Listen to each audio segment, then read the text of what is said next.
Step aboard the Titanic, the grandest ship ever built, and step back into a world of opulence, ambition, and hidden struggle. This wasn't just a voyage, it was a floating kingdom, brimming with luxury for some and relentless labor for others.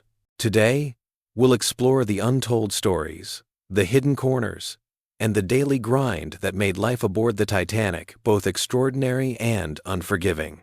Prepare to see beyond the glittering dining rooms and grand staircases. This is life behind the illusion, setting sail in splendor. The Titanic's departure was a spectacle unlike any other. Crowds gathered along the dock, waving handkerchiefs as the massive ship prepared to glide across the Atlantic. On board, first-class passengers were greeted by gleaming decks, polished brass fittings, and the scent of fresh flowers lining the grand staircase. Every detail was designed to convey elegance, wealth, and the promise of a journey like no other. Beneath the grandeur, however, the crew's work began long before passengers stepped aboard. Sailors hauled heavy ropes, engineers monitored the engines, and stewards prepared cabins with meticulous precision. The contrast between the visible luxury and the hidden effort set the tone for life on the Titanic, a world of privilege underpinned by tireless labor. Even as champagne corks popped in the first-class dining salons, the hum of engines and the shuffle of feet below deck created the true rhythm of the ship. Passengers soon discovered endless amenities. The lavish dining halls, smoking rooms, and promenade decks offered leisure and distraction. Music floated through the corridors, and laughter echoed in the salons, creating an atmosphere of carefree indulgence. Meanwhile, the crew moved invisibly, attending to every detail from scrubbing floors to polishing silver, ensuring that the illusions of ease and comfort remained intact. By nightfall, the Titanic appeared a perfect floating paradise, a triumph of engineering and human ambition, but the unseen toil of its crew reminded anyone paying close attention that perfection came at a cost. Life below the decks. While the passengers dined, danced, and strolled on deck, life below was a world of constant motion and unrelenting effort. Crew members worked in shifts, attending to engines, kitchens, and cabins without pause.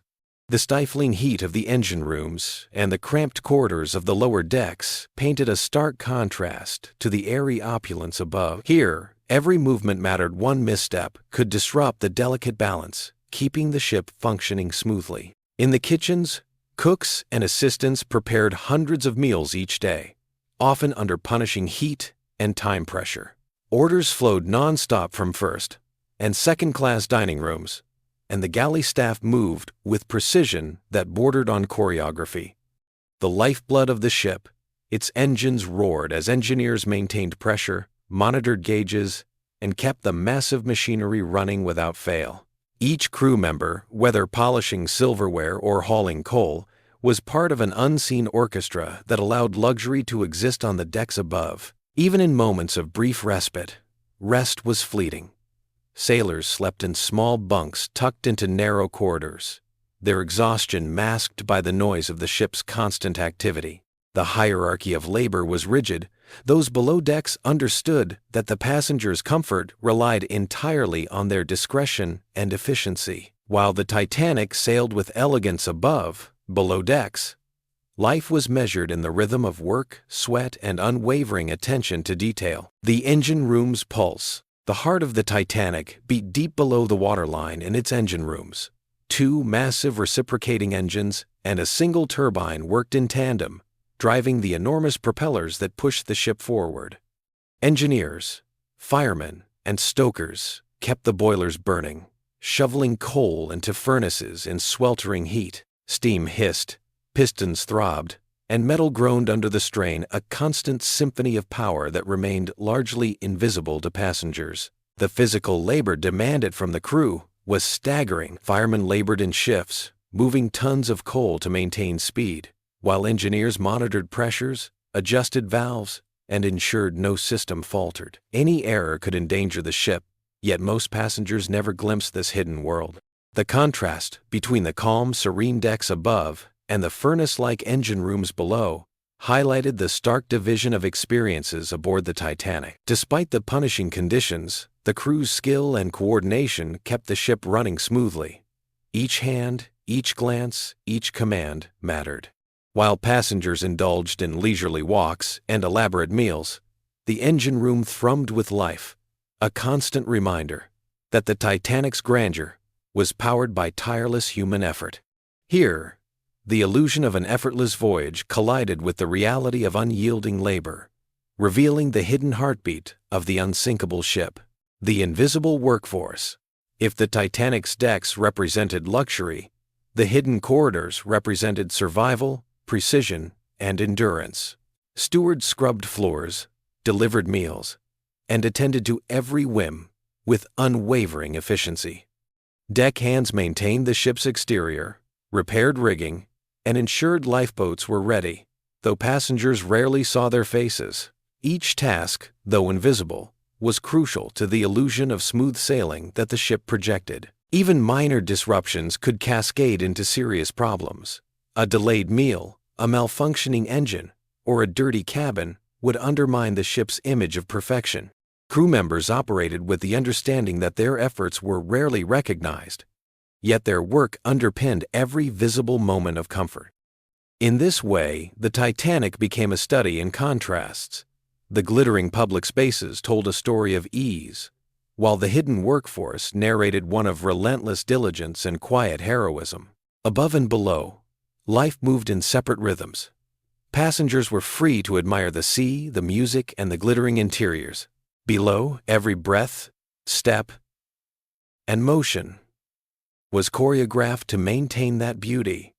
The invisible workforce, though often overlooked, was the true engine of the Titanic, ensuring that the illusion of effortless luxury remained unbroken. Dining in extravagance. The Titanic's dining halls were marvels of design, each one a stage for luxury and elegance. First-class passengers feasted on courses that seemed endless, accompanied by crystal glasses and polished silverware. Men in formal attire and women in flowing gowns moved with grace, their laughter echoing beneath glittering chandeliers.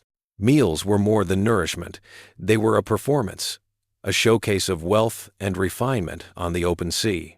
Behind the scenes, however, the galley staff worked under relentless pressure. Orders came rapidly, each course requiring precise timing, coordination, and skill. Chefs shouted instructions, assistants hustled between ovens and counters, and stewards carried trays through narrow corridors. Every dish had to arrive perfectly plated, every course on schedule, so the illusion of effortless luxury remained unbroken. Passengers rarely considered the immense human effort behind each bite.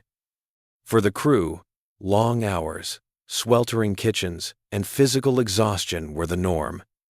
While diners raised their glasses in celebration, the invisible workers ensured the smooth rhythm of the dining experience continued uninterrupted.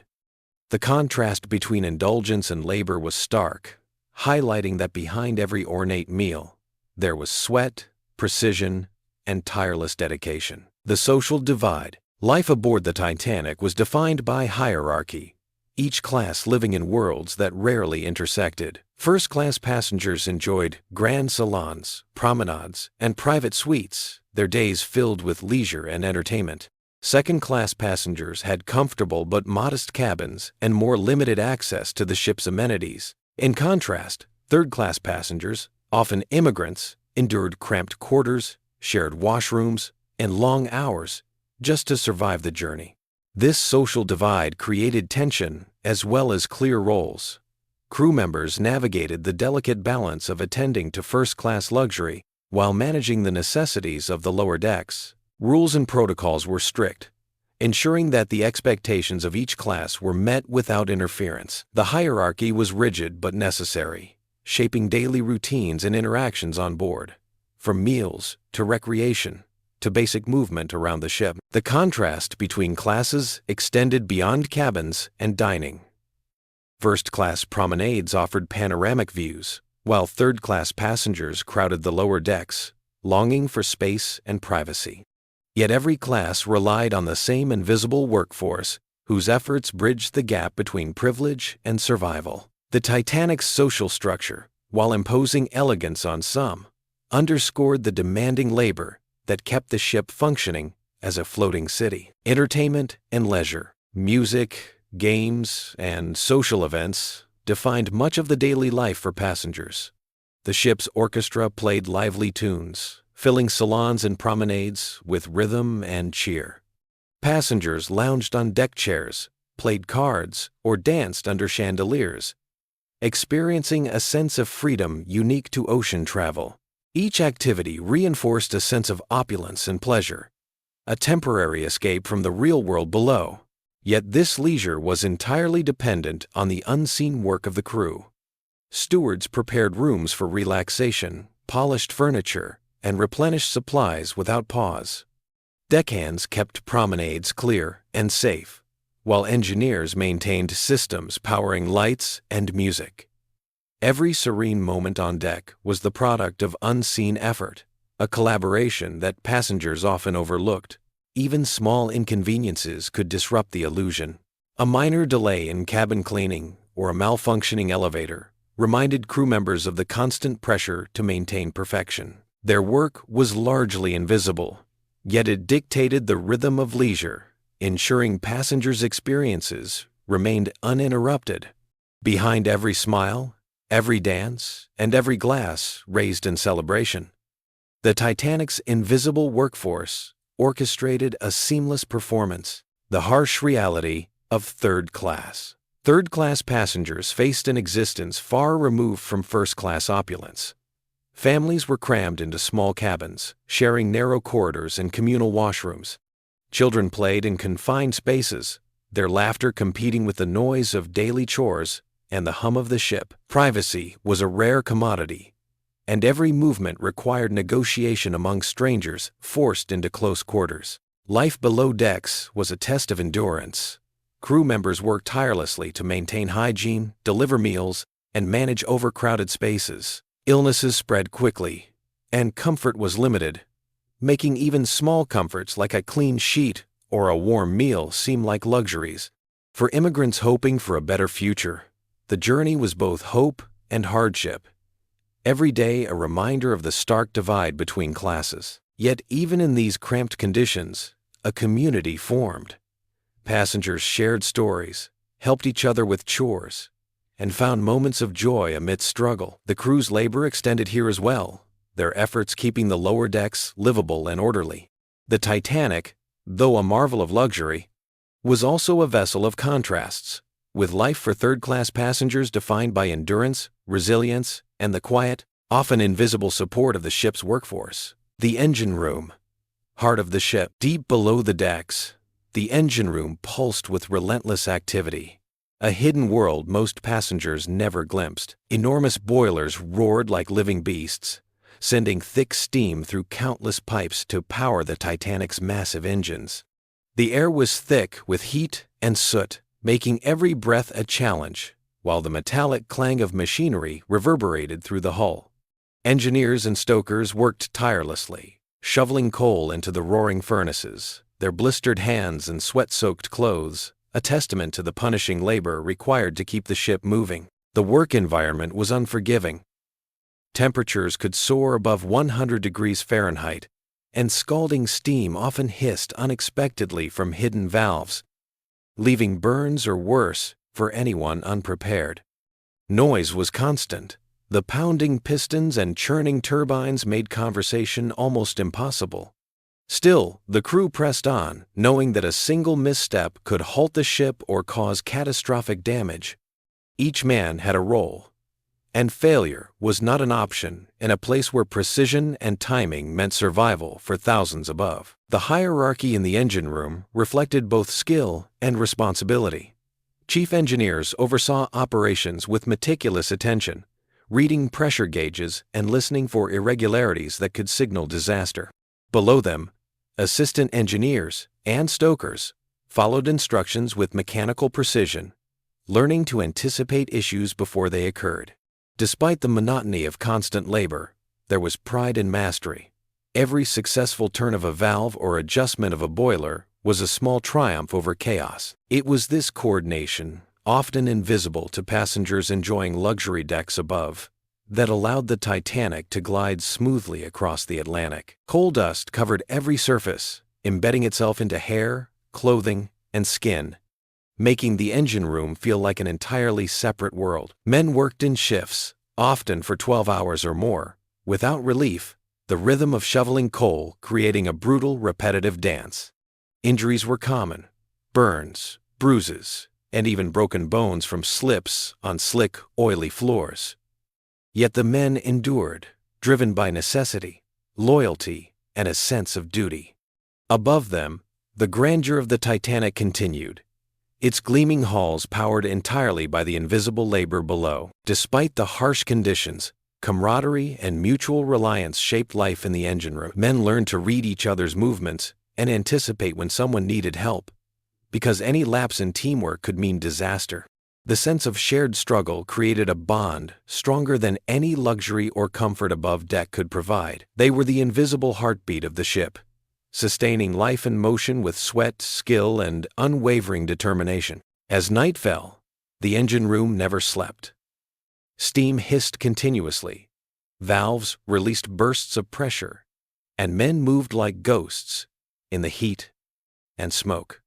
The work was relentless, unglamorous, and unseen, yet it was the very essence of the Titanic's might.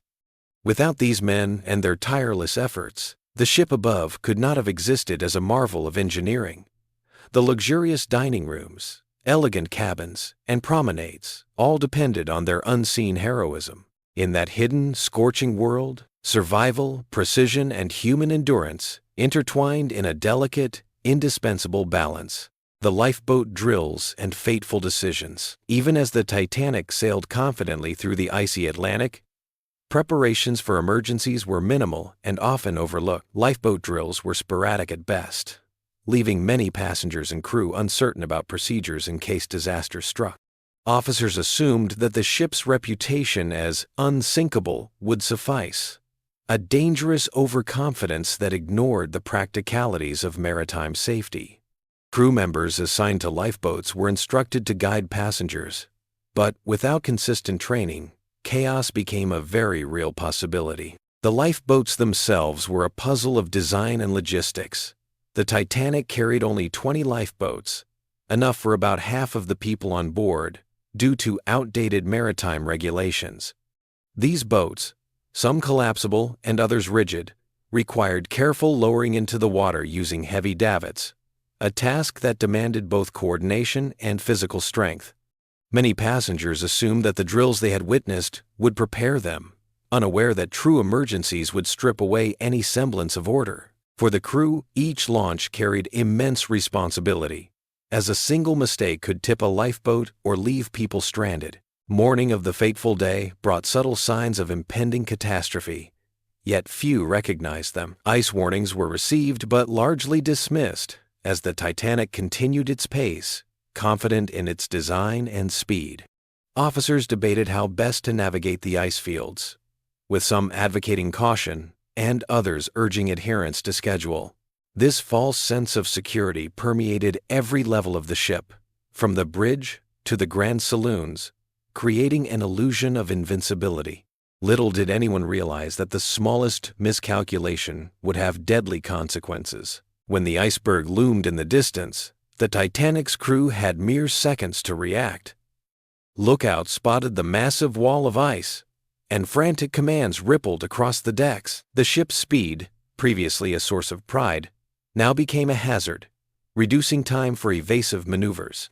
Officers grappled with decisions that would haunt them forever: how to minimize damage, who to save first, and how to maintain order among panicked passengers. Every choice carried weight, each one potentially determining life or death for hundreds. As chaos unfolded, the inadequacy of lifeboat drills became tragically evident. Crew members struggled with lowering boats, some capsizing or leaving gaps, where passengers were forced to jump into icy water. Panic spread quickly, and the social order aboard the Titanic broke down in ways few could have anticipated. Women and children were prioritized, yet even this protocol could not prevent loss of life when numbers exceeded available capacity. The stark contrast between the ship's luxury and the emergency below deck was jarring, a cruel reminder of human vulnerability against nature's power. Amid the fear and confusion, acts of courage shone through the darkness. Crew and passengers alike risked their own lives to guide others to safety, forming temporary bonds forged in desperation. Officers like Murdoch and Lightoller attempted to organize the evacuation despite overwhelming odds, their decisions shaped by training, instinct, and moral responsibility. Meanwhile, ordinary passengers discovered reserves of bravery they never knew existed, lifting children to safety or holding strangers above freezing water. These moments of heroism stood in stark contrast to the panic, highlighting the complexity of human behavior in extreme crises. By the time the Titanic began its final descent, the scale of tragedy became unavoidable. Lifeboats were not enough, the cold was merciless, and survival became a matter of chance, as much as courage. The ship's grandeur, previously a symbol of progress and pride, now felt hauntingly ironic, a tomb for many who had believed in its invincibility. The disaster would etch itself into history, remembered not only for the immense loss of life but for the lessons in hubris, preparation, and the unpredictable nature of human error. Even decades later, the story of that fateful night serves as a chilling reminder of how quickly comfort and confidence can dissolve when faced with nature's unforgiving reality. The struggle in the freezing waters. Once the lifeboats were launched, the true terror began for those left behind in the Atlantic's icy embrace. The water was frigid, offering no mercy to anyone who fell in. Survivors later described clinging to debris, their cries lost in the wind and waves, as the cold drained strength in minutes. Panic collided with instinct, and every second spent in the water felt like an eternity. Hypothermia set in almost immediately, paralyzing muscles and clouding the mind. Fingers and toes went numb, and rational thought gave way to sheer survival instinct. Even strong swimmers found themselves overwhelmed by exhaustion, and the freezing current pulled them down. Small acts of ingenuity, like clinging to floating furniture, often meant the difference between life and death. Human reactions varied dramatically in the chaos. Some sank quietly, slipping beneath the surface without a sound, while others screamed in terror or defiance. A few maintained their composure, huddling together on debris to share body warmth. These desperate measures highlighted the fragile thread of hope many clung to. The distance between lifeboats and struggling passengers added another layer of terror. Lifeboat crews often watched helplessly, unable to reach those in the water.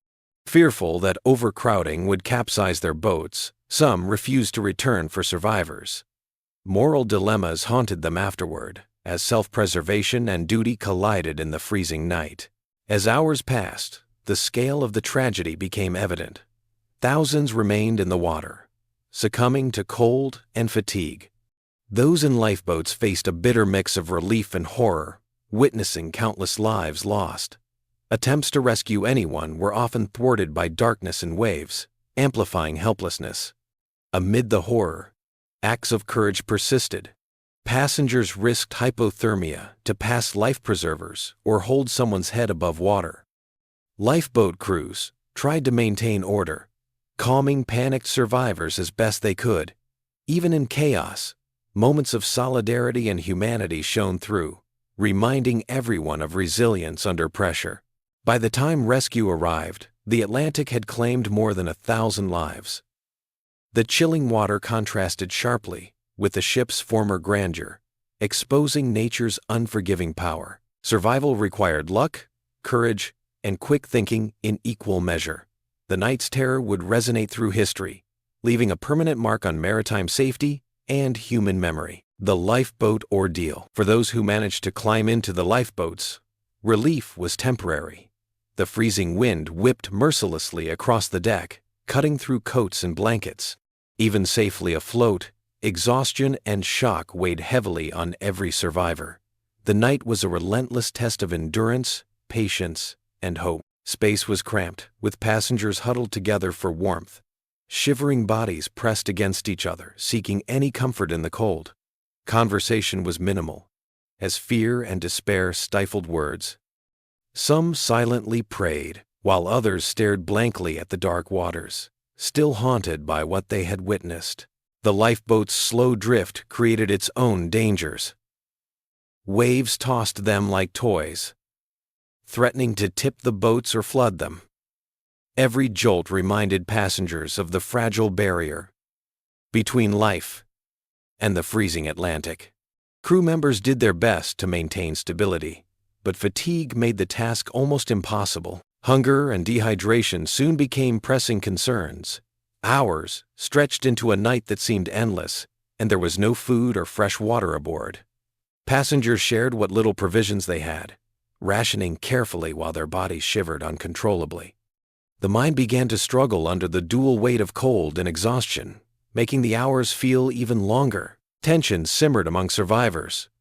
Fear could turn to despair or anger at any moment, and the cramped space made it impossible to escape. Some tried to encourage others, whispering words of hope and caution. Others succumbed to panic, rocking the boat or crying out for those still in the water. Despite the fear, moments of heroism emerged. Passengers helped each other onto higher seats to avoid waves or held each other's hands through tremors of cold.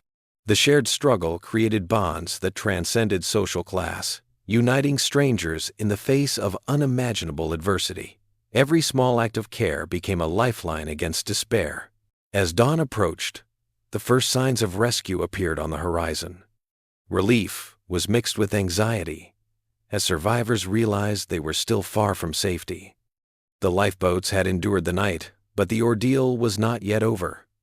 Exhaustion, frostbite, and trauma were only beginning to show their full effects. When rescue finally came, it brought a complicated mixture of joy and grief. Survivors climbed aboard rescue ships, leaving behind friends, family, and countless strangers lost to the ocean. The ordeal would leave indelible scars, a reminder of both human vulnerability and courage.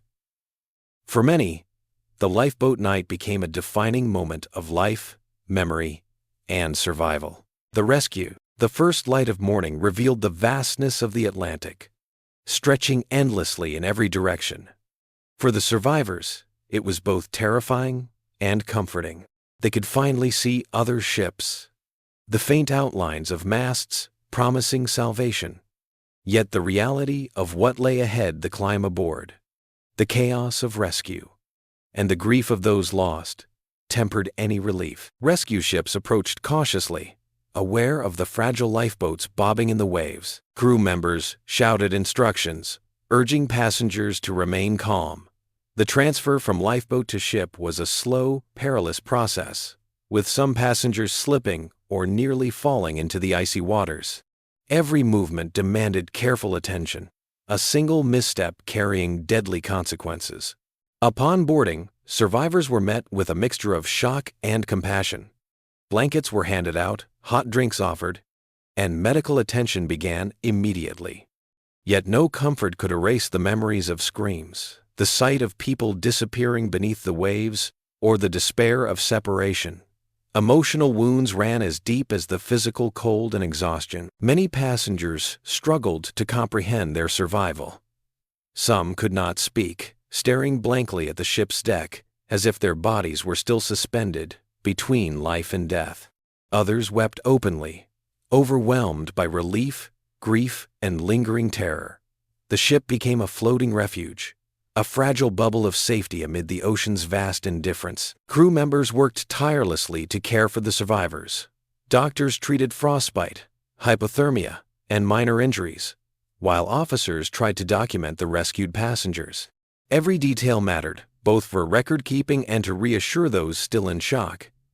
Despite their own exhaustion, the rescuers remained vigilant, aware that each moment could save or lose another life. Stories of heroism emerged almost immediately. Some passengers had risked themselves to save others, pulling friends or strangers from the water. Crew members praised these acts quietly, recognizing courage amid chaos.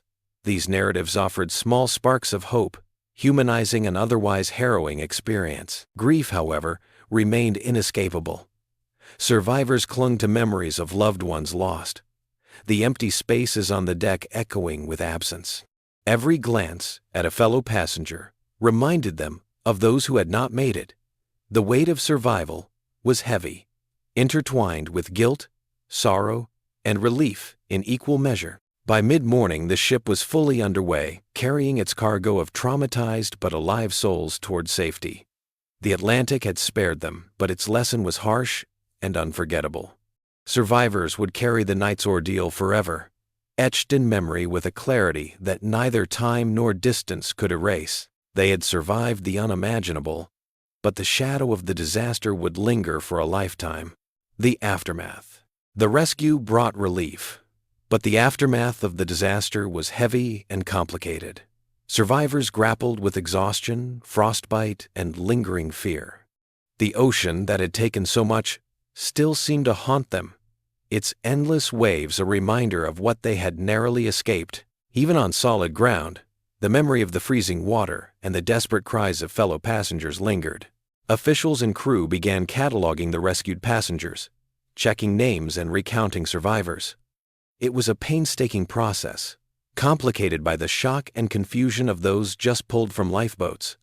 Families were reunited where possible, but many faced the grim reality of loss. The grief was profound, cutting across social classes, nationalities, and ages alike. Medical teams worked tirelessly to treat injuries. Hypothermia had left some nearly comatose, while others suffered from deep bruises, burns from the boiler, and untreated wounds. Mental health was an invisible casualty, though it would become apparent only later. Many survivors displayed signs of trauma, unable to eat, sleep, or speak of what they had witnessed. The ship carrying the survivors became a temporary refuge, yet tension simmered beneath the surface. Arguments flared as the exhausted tried to make sense of the chaos. Some questioned the actions of the officers and crew during the disaster, while others simply wanted solitude. In this fragile environment, patience was a scarce commodity. News of the disaster spread quickly, and journalists and officials arrived to document the events. Interviews were conducted, stories recorded, and photographs taken, though these could never fully convey the terror experienced. Survivors were asked to recount the ordeal, often reliving every horrifying moment. The public's fascination with tragedy was unrelenting, and the survivors' narratives became both testimony and spectacle. Despite the public attention, grief and loss were deeply personal. Parents mourned children, spouses mourned partners, and friends mourned friends. Some survivors found solace in shared sorrow, gathering together to comfort one another. Others withdrew, unable to face the world, until the weight of their experience eased. Months later, the long-term effects of the disaster became apparent. Survivors suffered from recurring nightmares, heightened anxiety, and survivors' guilt. Physical injuries lingered, and many would never fully regain their previous strength or health. The disaster left an indelible mark on everyone involved, shaping the rest of their lives in ways that would never fully fade. The tragedy also sparked conversations about safety, responsibility, and human error. Investigations probed the causes, looking for lessons that might prevent such a disaster from happening again. Regulations and maritime practices began to shift slowly, though progress was uneven. Amid the sorrow and the loss, there was a small glimmer of hope that such suffering could at least lead to meaningful change. Rebuilding lives. Life after the disaster was a slow, painful process for the survivors. Many returned home physically weak and emotionally shattered. Even the simplest daily tasks felt daunting after enduring such trauma. The shadow of that night lingered in every corner of their lives. Families tried to resume normal routines, but grief remained a constant companion. Children struggled with nightmares, while parents wrestled with guilt for surviving when others had not. Ordinary joys felt muted, overshadowed by memories of the tragedy. Coping required immense patience and resilience. Community support helped, though it could never fully erase the pain. Neighbors offered food, shelter, and kind words. Acts of generosity became lifelines amid the chaos of rebuilding. Bonds formed in those difficult times provided both comfort and stability. Employment and income were immediate concerns for many survivors. Some lost everything when their belongings sank with the ship. Replacing possessions was difficult, and financial instability heightened the stress of recovery. Every small gain in stability felt like a hard-won victory. Medical recovery was another challenge. Frostbite, bruises, and untreated injuries required ongoing care. Doctors did their best, but limited resources and overwhelmed hospitals slowed treatment. Physical healing was painstakingly slow, leaving scars as constant reminders. Mental health was often neglected, yet its impact was profound. Survivors suffered from anxiety, depression, and recurring nightmares. Counseling was rare, leaving many to cope alone with the psychological scars. For some, even simple interactions triggered memories of that fateful night. Memories of the disaster persisted in every facet of life. Sounds, smells, or even weather could trigger recollections. The ocean, once a source of livelihood or leisure, became a symbol of fear and loss. Survivors had to constantly navigate these reminders. Social connections were affected as well. Friendships were tested by differing ways of grieving. Some bonds strengthened, while others frayed under the weight of shared trauma. Relationships required effort, patience, and understanding to survive. Over time, some survivors found purpose in helping others. They shared their stories, warning against complacency and advocating for safety. Their experiences became lessons for future generations. Acts of service offered both healing and meaning. Despite the hardships, life gradually resumed a semblance of normalcy. Survivors learned to cherish ordinary moments more deeply. Each sunrise, meal, and smile became a small triumph over adversity. Life's fragility made each day feel precious. The disaster reshaped perspectives and priorities. Material wealth seemed insignificant compared to life and connection. Relationships, health, and resilience took center stage in a world forever changed. Every decision carried a new sense of value and awareness. Society also began reflecting on systemic failures. Regulations, ship design, and emergency procedures came under scrutiny. Incremental reforms offered hope that future tragedies might be prevented. Awareness grew that safety could never be taken for granted. Stories of courage and loss circulated widely. Accounts of bravery inspired admiration, while tales of panic served as caution. Each narrative contributed to a collective memory that refused to forget. Communities clung to these stories as both warning and inspiration. Communities honored those who had perished. Memorials and ceremonies acknowledged the human cost. Grief was transformed into remembrance, offering some solace to survivors. Rituals of mourning became crucial for collective healing. Even decades later, the shadow of the disaster lingered. Survivors' children and grandchildren inherited the stories, keeping memories alive. The legacy of that night endured in family lore, shaping identities and values. History carried both warning and wisdom forward. In the end, life was rebuilt. Though it was never the same, strength emerged from sorrow, and hope persisted amid scars. Humanity endured, demonstrating resilience in the face of overwhelming loss. Survivors learned that life, despite tragedy, could continue with purpose. Lessons learned. In the aftermath of the tragedy, people began reflecting deeply on what went wrong. Mistakes were analyzed, and precautions were scrutinized. Survivors, officials, and engineers alike sought to prevent a repeat of such devastation. Learning became as crucial as rebuilding. Safety standards were overhauled in response to the disaster. New regulations aimed to ensure better design, improved training, and stricter oversight. Emergency protocols were revised to protect passengers and crew alike. These changes transformed industries and heightened awareness. Survivors played a key role in shaping these reforms. Their first-hand experiences offered insights that no theoretical model could provide. Personal testimony became a powerful tool for advocacy and change. The lessons of loss became lessons for progress. Communities also embraced education as a priority. Schools and public programs began teaching about safety, disaster preparedness, and resilience. Knowledge became a form of protection, empowering individuals to respond effectively in emergencies. Awareness spread quickly, touching every corner of society. The psychological impact of the disaster was another important lesson. Mental health support slowly gained recognition as essential, not optional. Survivors highlighted the need for counseling, coping strategies, and communal healing.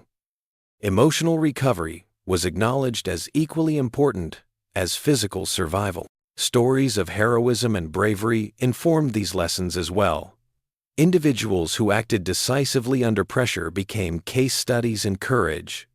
Their decisions and actions offered guidance for future emergencies.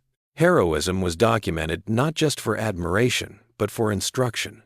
Technology also advanced in response to the tragedy. Innovations in communication, signaling, and life-saving equipment were prioritized. Engineers sought ways to detect dangers earlier and respond faster. The disaster became a catalyst for invention and safety enhancement. Families affected by the tragedy often became advocates for systemic improvement. They lobbied for accountability, fair compensation, and policy reform. Their efforts ensured that memories of loss translated into meaningful change. Grief was transformed into purpose and activism. Cultural narratives shifted as well. Literature, art, and media began exploring themes of human fragility, courage, and responsibility. Collective memory preserved both warnings and inspirations. Society remembered not only the event, but the lessons it imparted. Economic policies were also influenced by the disaster. Insurance systems, shipping regulations, and labor protections were re-evaluated. Governments recognized the need to balance profit with human safety. Financial frameworks began integrating risk prevention as a central concern. Long-term recovery required ongoing vigilance. Communities established support networks, early warning systems, and volunteer programs. These initiatives created a culture of preparedness and resilience. Lessons were embedded in everyday life, not just emergency plans. Even as years passed, the memory of the disaster remained a reference point. Decisions in policy, design, and education were guided by its lessons. Survivors' narratives continued to influence generations. History became a teacher, demanding attention and respect. Ultimately, the disaster taught that vigilance and foresight could save lives. Knowledge, preparation, and empathy became essential tools for survival. Society grew more aware of its responsibilities to protect one another. Every tragedy carried within it the seeds of wisdom. The human capacity to adapt and learn proved remarkable. Despite immense loss, survivors helped build stronger, safer communities.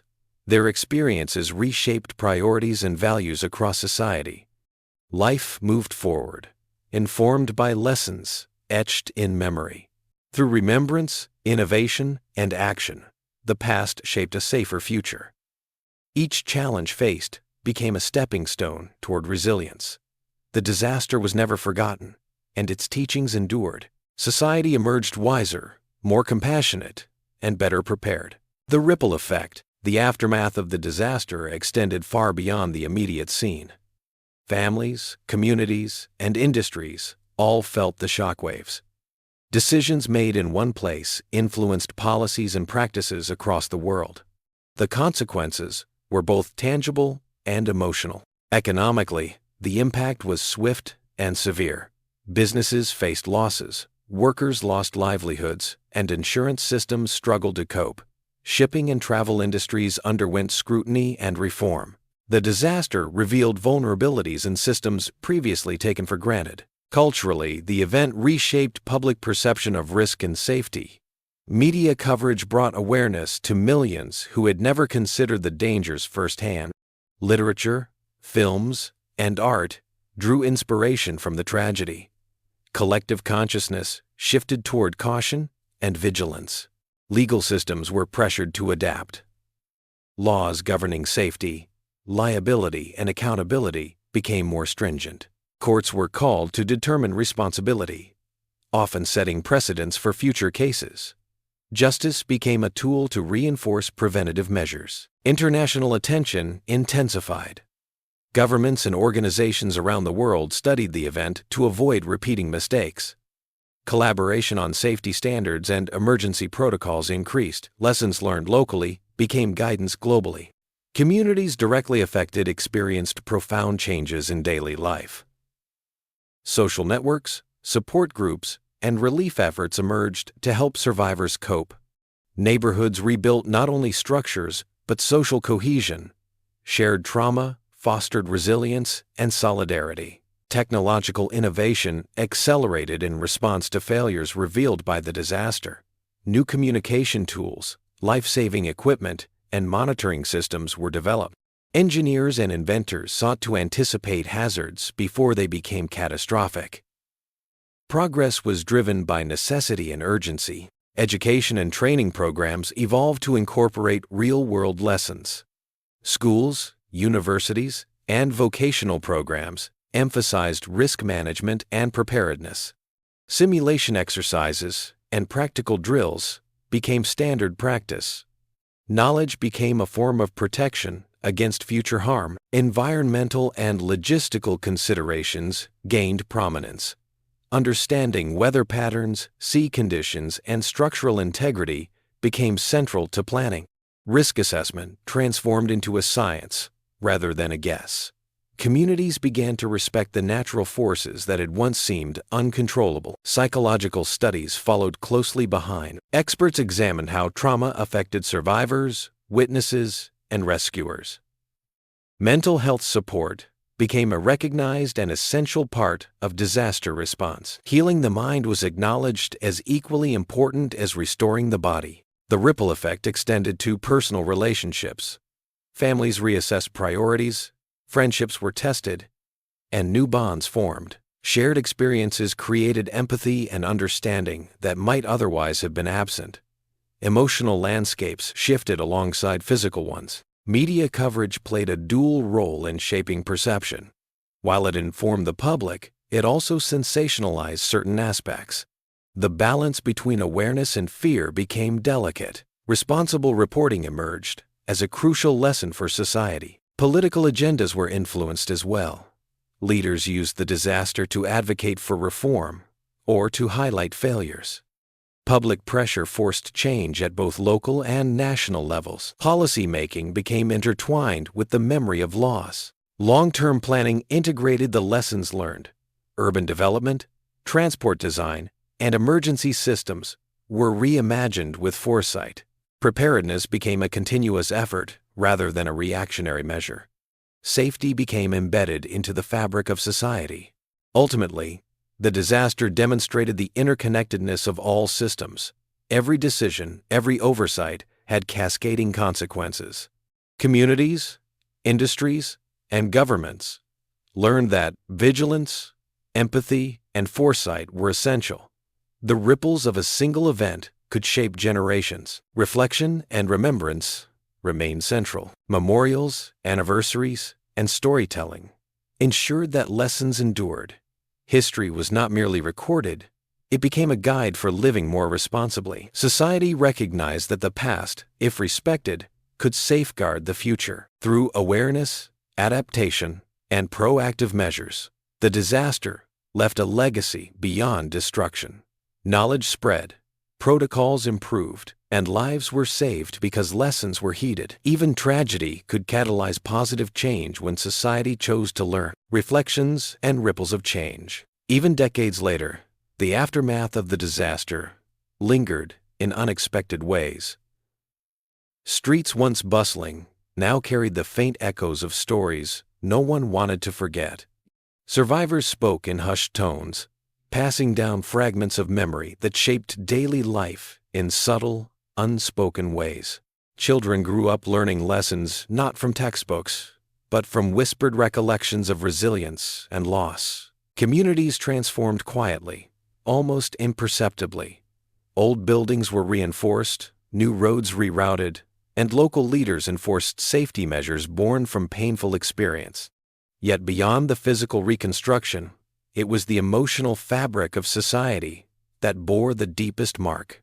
People approached neighbors with newfound caution and compassion, a mixture of wariness and empathy that only survival can instill. Personal lives shifted in ways that history books rarely capture. Careers changed, Marriages endured new strains, and routines adapted to a world forever tinged by uncertainty. Survivors discovered resilience in the smallest gestures: a shared meal, a neighbor's reassurance, the simple act of checking in on someone. These quiet moments, almost invisible to outsiders, became the glue holding communities together. Over time, a culture of remembrance emerged, subtle but persistent. Memorials were modest, often overlooked by outsiders, yet they became touchstones for reflection. Annual gatherings, storytelling circles, and local ceremonies ensured that the event remained a living memory. For those who had endured the storm, these acts of remembrance offered both mourning and healing in equal measure. Yet not all ripples were gentle.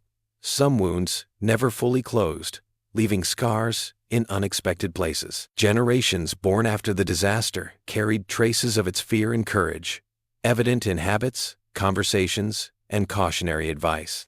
Even celebrations held under the sun's warmth sometimes bore shadows of the past, a reminder that survival often leaves a quiet, indelible imprint. Looking back, the disaster reshaped more than just infrastructure or policy. It altered how people saw time, community, and the fragility of daily life. Those who survived did not merely rebuild, they reconsidered what mattered, often redefining priorities in subtle, enduring ways. The echoes of their experience continue to ripple outward, a quiet testament to endurance, adaptation, and the human capacity to carry memory forward. As we close this journey, it's worth remembering that history isn't just about dates and events. It's about the people who lived through them, the small choices they made, and the lessons carried forward. Each life touched by tragedy or challenge leaves an imprint, shaping the world in ways both visible and unseen. By reflecting on these stories, we gain not just knowledge, but perspective, a reminder that resilience, empathy, and human connection are timeless constants. Thank you for walking through this history with me, exploring the lives, struggles, and triumphs of those who came before us. If these stories have left you pondering, moved, or even inspired, carry them with you. Let them shape how you see the world, the people around you, and your own capacity for endurance.